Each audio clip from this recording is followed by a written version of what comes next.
Ik doe mee om de wedstrijd van de lekkerste en de beste gehaktbal van Nederland te krijgen. En ik ben dus de oude Frieske slachter en die gaat goed zijn best doen om de prijs naar Friesland te halen.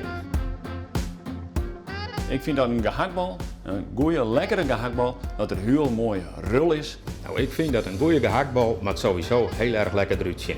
Lekker zacht van binnen. Hij moet heel mooi rond wezen. Nou, er kan heel iets geheimje bij die gehaktbal. En daarom doe ik hem altijd eerst in een bouillon. En dat zit in dit hele lietse boekje. En dan bloot er zijn vorm houden, dan komt later nog een keer aangrill in de oven.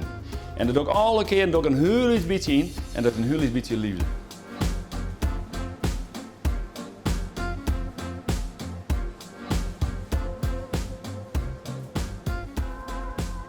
Nou, van tevoren, er wordt een gehaktbal sturen wij op en die wordt opgestuurd naar Rijswijk. Dat klopt, dat hebben we hier via de post. Binnen collega's die brengen ze zelf, maar dat is hier in het noorden wel heel veel voort. Er komt echt in een verpakking, er komt echt in een dwaske, in een piepskomdwaske. En dan vacuumeren, dat is luchtdicht inpakken. Er komt hij wordt echt inpakt dat er goed koud is, dat er er koud heen komt. En dan mooi inpakken in een karton, wasken en opsturen. En dat wordt gekeurd door een jury. Daarna is er een mystery guest, want er komt al in de finale, als dat helle haast dan, komt er een mystery guest. En zonder dat ze het wist, doet hij een aankoop bij die. Dat klopt, je wie van een organisatie die hier op kwam kwam en die had ik 2 gehaktballen hellen. En dan wordt de gehaktbal mijn naam, ik ben naar Rijswijk daar en dan wordt er dus onderzocht dus van bacteriologisch gezien en dat dat goed is. En dan is de bedoeling dat die gehaktballen dezelfde binnen die ik opstuur en die zij bij u in het twammak waar ik heb het.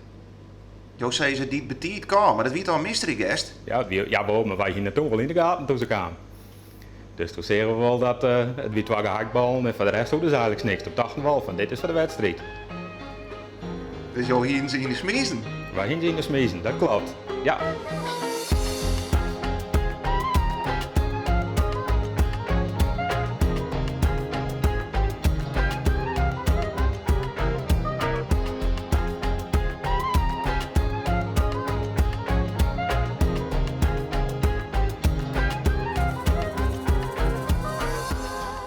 Gemiddeld krijgen we toch wel 1 keer in de week dan van zo'n lekker een gehaktbaltje krijgen. Ja, ja.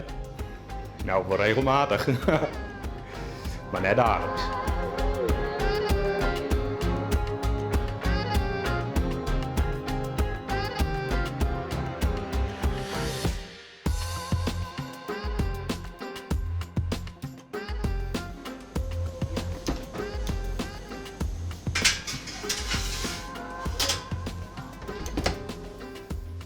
Nou zie je weer een kerst nog zo'n goede best man, maar die lekkerste gehaktbal van Nederland, die gaat naar de pijn. Nou Gerk, dat kun je toch wel zeggen, maar die prijs die maakt vanzelf nog halen, hè?